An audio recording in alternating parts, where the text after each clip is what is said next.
प्रिय बच्चों,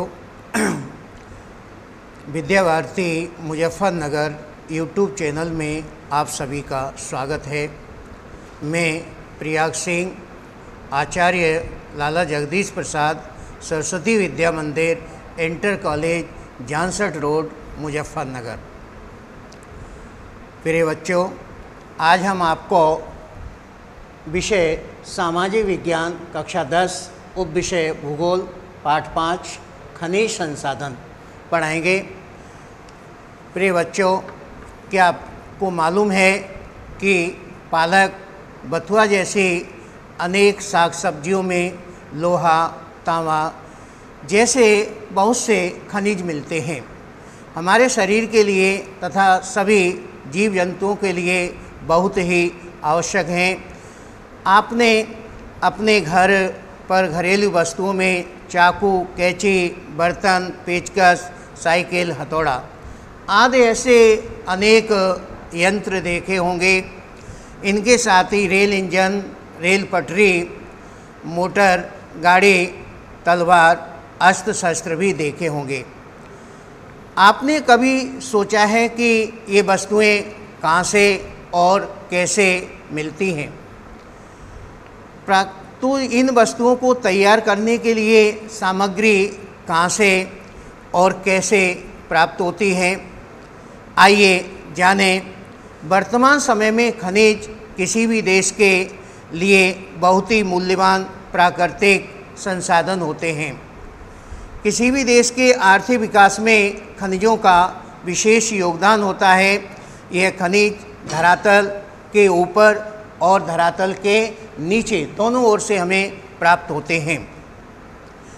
तो क्या आप जानते हैं कि ये खनिज किसे कहते हैं?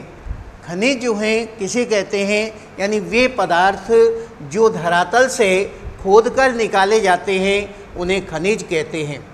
फिर प्रश्न आता है कि खान किसे कहते हैं? जिस स्थान से खनिजों को खोदकर निकाला जाता है उन्हें खान कहते हैं।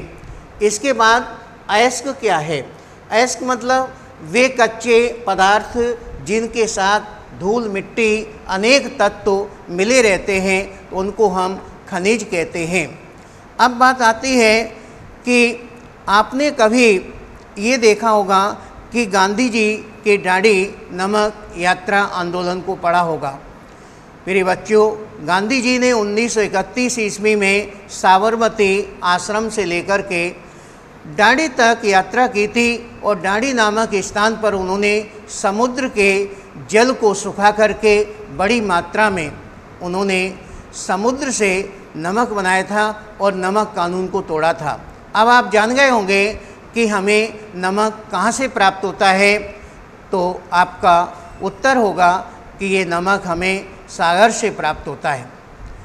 आपने त्योहारों पर और व्रत पर लोगों को सेंधा नमक यूज करते देखा होगा। ये सेंधा नमक बताइए कहाँ से मिलता है? शायद आपको नहीं पता कि ये नमक हमें चट्टानों से प्राप्त होता है। भिन्न भिन्न चट्टानें होती हैं, उनसे नमक मिलता है। और चाकू, पेचकस, साइकिल, चारा मशीन बनाने वाली ये खनिज हमें कहाँ से प्राप्त होते हैं? तो उत्तर है इसका कि ये खनिज हमें जो है धरातल से प्राप्त होते हैं। अब बात आती है कि जो खनिज है ये खनिज कितने प्रकार के होते हैं? ये खनिज दो प्रकार के होते हैं, धात्विक खनिज और अधात्विक खनिज। धात्विक खनिज के अंतर्गत लोहा, तांबा, सोना, चांदी, एल्युमिनियम,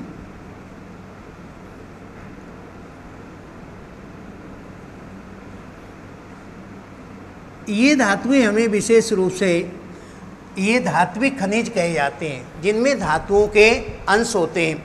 अधात्विक खनिज वे खनिज जिसमें धातुओं के अंश नहीं होते, जैसे यहाँ है हमारा पेट्रोलियम,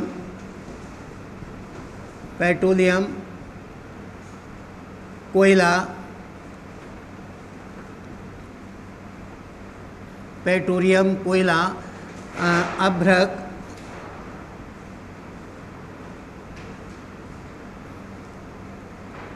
गंधक, पोटास, ये विशेष रूप से ये आधात्मिक खनिज हैं। अब जो है बात आती है लौह अयस्क, यानी लोहा हम पढ़ेंगे पहले, लोह अयस्क, लौह अयस्क। पहले तो लौह अयस्क यानी जमीन के अंदर अनेक तत्वों के साथ लोहा और लौह अयस्क के अनेक तत्व मिले रहते हैं। तो इनको हम जो है लौह धातुओं में मिली रही तब इस लौह धातु को कहते हैं, और ऊष्मा के प्रयोग द्वारा अयस्क से इसे अलग करके लौह अयस्क हमें प्राप्त किया जाता है। अब ये लौह अयस्क जो होता है प्राप्ति के आधार पर 3 प्रकार का होता है। पहला मैग्नेटाइट, ये जो मैग्नेटाइट लौह अयस्क है इसमें ये उत्तम श्रेणी का होता है और इसमें 70% लोहांश पाया जाता है। इसमें मैग्नेट के यानी चुंबकीय गुण अधिक होते हैं, इसलिए विद्युत उद्योगों में इसका उपयोग सबसे अधिक होता है। दूसरा है हेमेटाइट, ये जो हेमेटाइट है इसमें 50 से 60% लोहांश पाया जाता है और इसमें ये जो है उद्योगों में सबसे अधिक प्रयोग होता है। इसके बाद लिमोनाइट, इसमें 20 से 40% लोहांश पाया जाता है, ये भी बड़ा उपयोगी होता है। इसके बाद सिडेराइट, इसमें 20% से भी कम लोहांश पाया जाता है, ये कम उपयोग का होता है। फिर ये बच्चों हम आप देखते हैं कि इसके बाद भारत में जो लौह अयस्क प्राप्त किया जाता है उसका 1/4 यानी भारत में लौह अयस्क जो है 1/4 भाग प्राप्त होता है विश्व का। और यहाँ जो है झारखंड, उड़ीसा और कर्नाटक राज्यों में बड़ी मात्रा में इसे उपयोग में लाया जाता है और यहाँ से विश्व के अनेक देशों को लोहा निर्यात किया जाता है, जिसमें निर्यातक देशों में यहाँ सबसे अधिक जो आयातक देश हैं इनमें चीन, जापान, दक्षिणी कोरिया और हांगकांग विशेष रूप से प्रसिद्ध हैं। इसके बाद जो है अब हम जो है भारत में लौह अयस्क की पेटियाँ देखते हैं। पहली पेटी है उड़ीसा झारखंड पेटी। इधर आइए देखिए, ये है उड़ीसा झारखंड पेटी। ये उड़ीसा का क्षेत्र है और ये झारखंड का है। तो उड़ीसा के में उद्योग में उड़ीसा झारखंड पेटी के अंतर्गत आप देखेंगे कि हाँ केंदुझार और मयूरभंज क्षेत्रों में बड़ी मात्रा में क्या होता है कि यहाँ बड़ी मात्रा में लोहा निकाला जाता है और झारखंड में नोआ मंडी और गुआ में सबसे अधिक लौह अयस्क निकालने का काम किया जाता है। दूसरी पेटी हमारी है, यहाँ आप देखेंगे दुर्ग, बस्तर, चंद्रपुर पेटी। यहाँ देखिए दुर्ग, बस्तर, चंद्रपुर पेटी। ये पेटी पूर्ण रूप से महाराष्ट्र और छत्तीसगढ़ राज्य में फैली हुई है। महाराष्ट्र राज्य के बेलाडीला में इसकी बहुत खाने पाई जाती हैं और 14 सुरक्षित खाने हैं। यहाँ के लौह में इस्पात बनाने के गुण पाए जाते हैं। यहाँ से ये विशाखापट्टनम पत्तन है, इस विशाखापट्टनम पत्तन से बड़ी मात्रा में लौह अयस्क जो है जापान और दक्षिणी कोरिया को निर्यात किया जाता है। तो यहाँ बोलाडीला, बस्तर और इसके मैकाल प्रमुख क्षेत्र हैं। इसके बाद दूसरी पेटी या तीसरी पेटी हमारी बल्लारी, चित्रदुर्ग, चिकमगलुरु, तुमकुरु पेटी। ये कर्नाटक की प्रसिद्ध पेटी है। इस पेटी में यानी चिकमगलुरु और ये तुमकुरु, चित्रदुर्ग, बल्लारी ये खाने हैं। यहाँ जो है कर्नाटक के कुंद्रेमुख खाने सबसे अधिक लौह इस्पात के लिए प्रसिद्ध हैं। यहाँ से 100% लौह अयस्क निर्यात किया जाता है। यहाँ की खाने विश्व के खानों में अपना विशेष स्थान रखती हैं। यहाँ का लौह अयस्क जो है पाइपलाइनों के माध्यम से चिकमगलुरु मंगलुरु पत्तन तक पहुंचाया जाता है और वहां से दूसरे देशों को ये भेजा जाता है। इसके बाद चौथी पेटी है महाराष्ट्र गोवा पेटी। महाराष्ट्र गोवा पेटी में महाराष्ट्र का रत्नागिरी और गोवा ये क्षेत्र विशेष रूप से इसमें सम्मिलित हैं और ये प्रसिद्ध लोहे के क्षेत्र हैं। अब लोहे का उपयोग जो है सभी प्रकार की मशीनों, हथियार, औजार, जहाज, नल, साइकिल, अन्य पुर्जे बनाने में किया जाता है।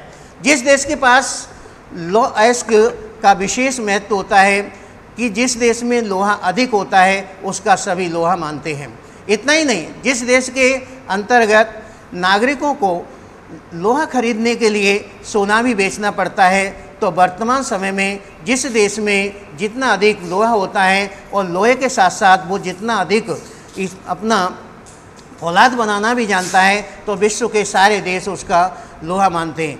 आज सोने के अभाव में तो जीवन व्यतीत किया जा सकता है, लेकिन लोहे के अभाव में नहीं।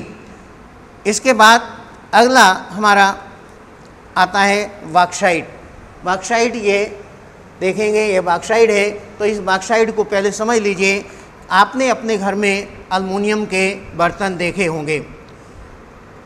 ये एल्युमिनियम के बर्तन जिस अयस्क से बनते हैं वो शायद आपको नहीं पता होगा। इसके लिए अयस्क कौन सा होता है, तो ये बॉक्साइट होता है इसके लिए। और बॉक्साइट खानों से काफ़ी गहराई से निकाला जाता है और निकालने जाने के बाद ये होता है कि इससे एल्युमिनियम, बॉक्साइट को गला करके एल्युमिनियम निकाला जाता है और एल्युमिनियम हल्का, चमकदार और मजबूत होता है। वायुयान, बिजली के तार, मशीनों के कलपुर्जे, फर्नीचर, वाहन, बर्तन, ये विशेष रूप से इसमें बनाए जाते हैं। बॉक्साइट का उपयोग किया जाता है। अब बॉक्साइट के हम क्षेत्र देख लेते हैं। बॉक्साइट के क्षेत्रों में पहला स्थान है उड़ीसा का। उड़ीसा में जो है बॉक्साइट कोरापुट में सबसे अधिक निकाला जाता है। यहाँ पंचपथमाली निक्षेप विशेष रूप से प्रसिद्ध है और यहाँ पर 49% उड़ीसा में ये हमारा बॉक्साइट निकाला जाता है। इसके बाद दूसरा स्थान जो है गुजरात का है। ये गुजरात है, 24% यहाँ का ये पंचमहल जो है सबसे अधिक 24% यहाँ से बॉक्साइट निकालता है। इसके बाद तीसरा स्थान इस हमारे झारखंड का है। ये झारखंड आप देख रहे हैं। ये झारखंड में रांची और पारामऊ ये दो प्रमुख इसकी खाने हैं। यहाँ से बॉक्साइट बड़ी मात्रा में निकाला जाता है। और इसके बाद चौथा स्थान छत्तीसगढ़ मध्य प्रदेश का है। छत्तीसगढ़ में हम देखेंगे कि इसके मैकाल हिल और ये बिलासपुर और दुर्ग में सबसे अधिक बॉक्साइट निकाला जाता है। इसके बाद मध्य प्रदेश से सबसे अधिक ये कटनी लिखा है मैंने। और इसके बाद ये देखेंगे अमरकंटक मध्य प्रदेश में और ये बालाघाट। तो कटनी, अमरकंटक, बालाघाट से बड़ी मात्रा में बॉक्साइट निकाला जाता है। इसके बाद जो बॉक्साइट के अन्य महाराष्ट्र क्षेत्र है, महाराष्ट्र में ये रत्नागिरी विशेष रूप से प्रसिद्ध है और ये नागपुर और दूसरा ये भंडारा, इन क्षेत्रों में बॉक्साइट निकाला जाता है। 2% बॉक्साइट हमारे ये 3 राज्य हैं, गोवा और कर्नाटक और ये तमिलनाडु। इन राज्यों से विशेष रूप से ये बॉक्साइट निकाला जाता है। तीसरा हमारा अयस्क है मैग्नीज। मैग्नीज में आप देखेंगे इस मैग्नीज के अंतर्गत इस मैग्नीज का उपयोग सबसे अधिक इस्पात बनाने में किया जाता है। ब्लीचिंग पाउडर, कीटनाशक दवाएं, क्लोरीन गैस, शुष्क बैटरी और कांच का सामान बनाने में सबसे अधिक इसका उपयोग किया जाता है।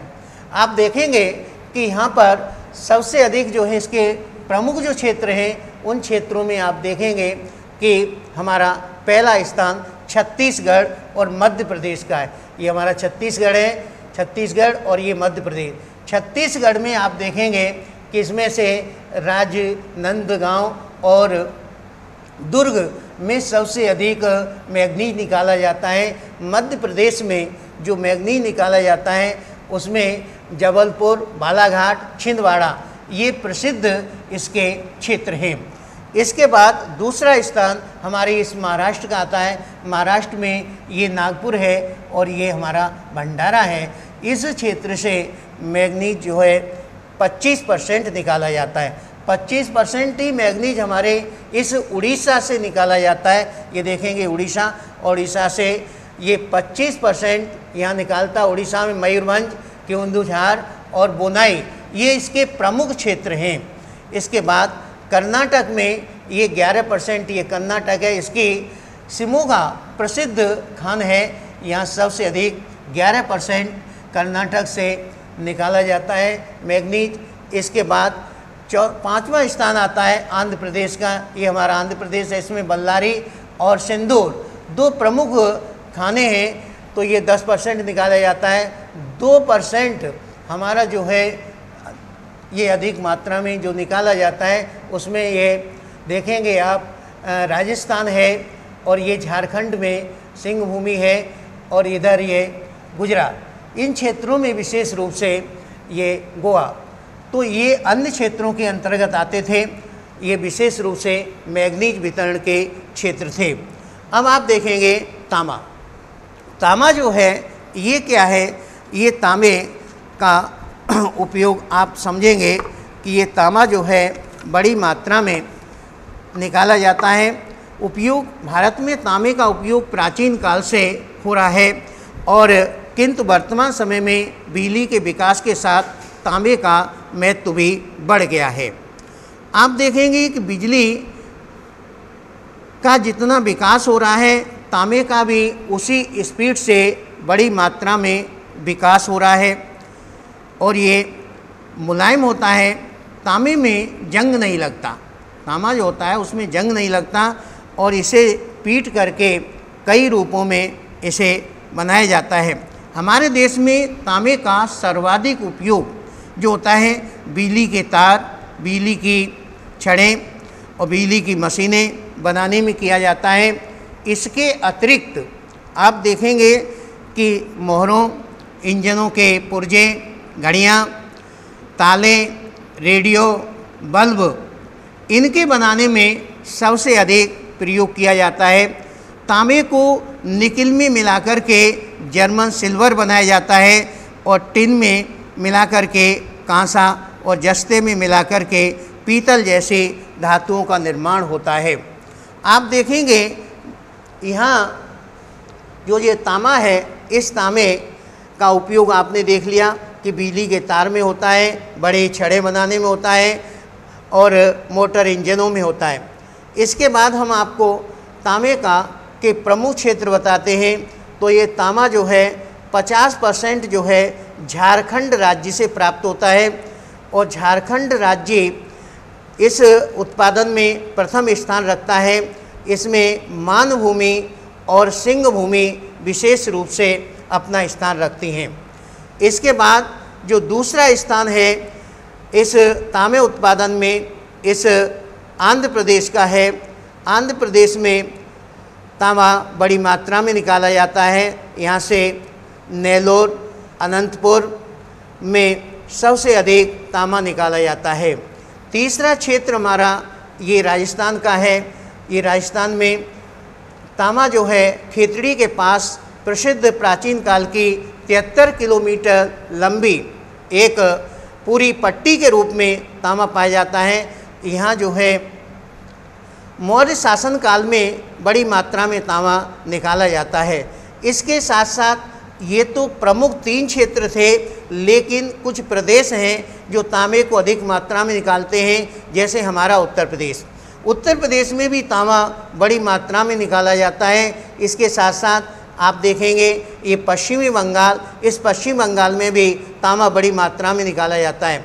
इसके साथ हमारा ये मध्य प्रदेश है, इस मध्य प्रदेश में भी तांबा निकाला जाता है। छत्तीसगढ़ ये राज्य है, इसमें भी तांबा निकाला जाता है।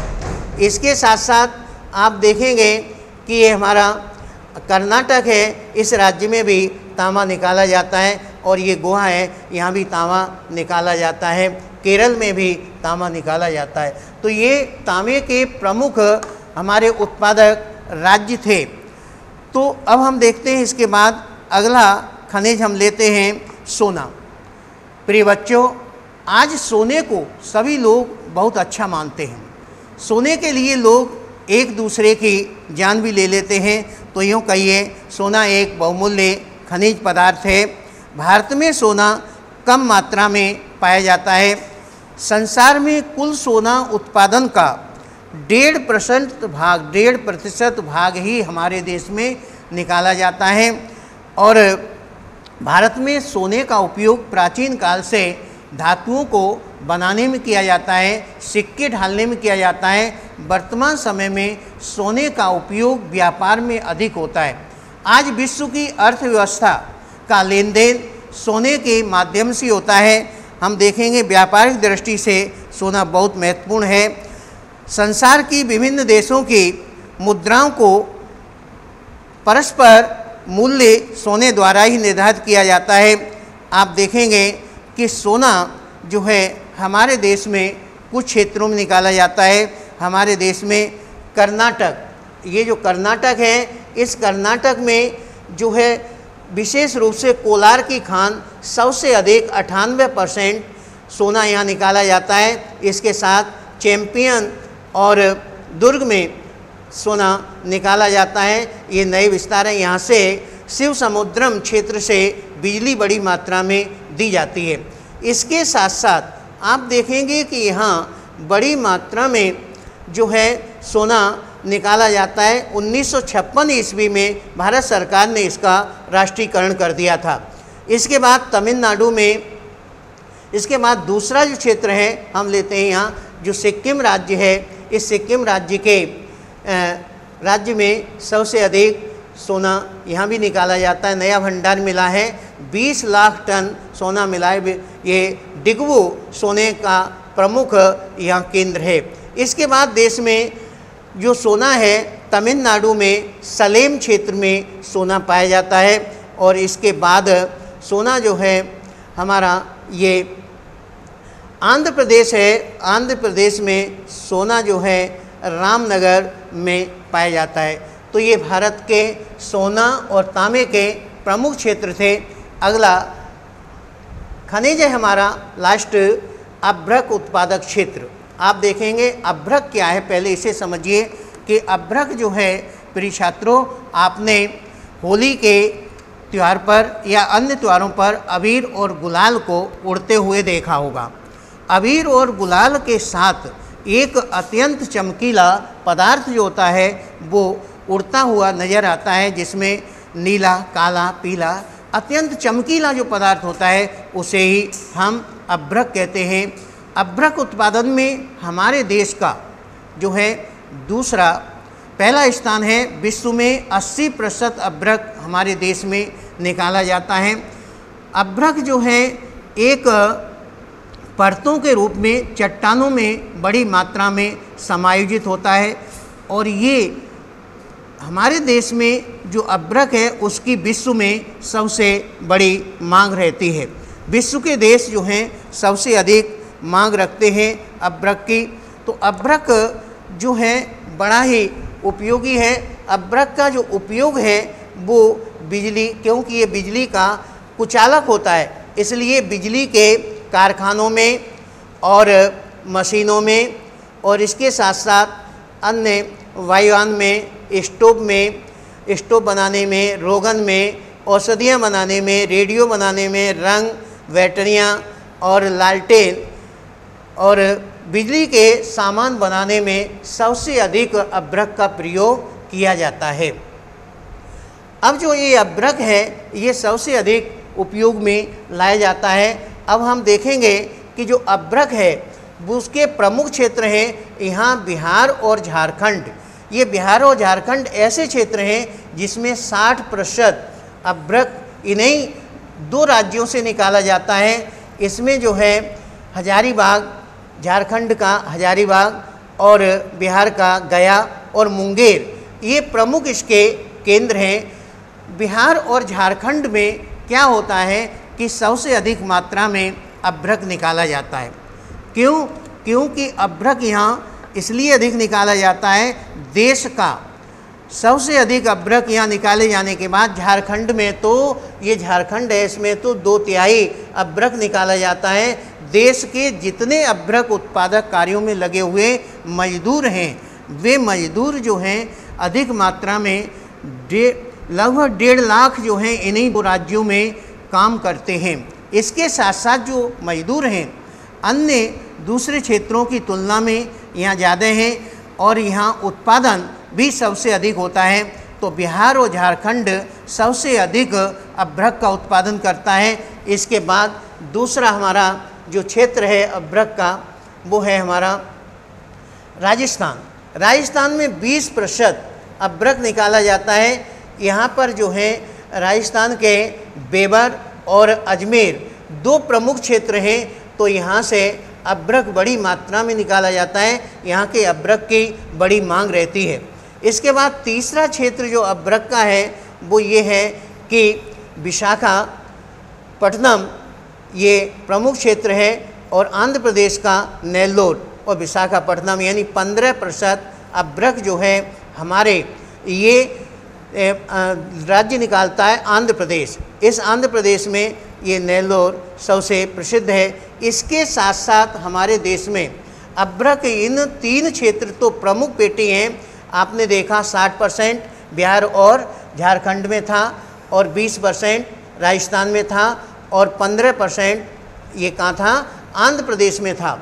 तो ये दोनों मिलाकर के ये राज्य तीनों मिलाकर के 60 और 20 80 और 15 95% निकालते। ठेठ 5% अभ्रक जो है हमारे कुछ राज्य हैं जिनमें निकाला जाता है। इसमें हमारा ये मध्य प्रदेश है।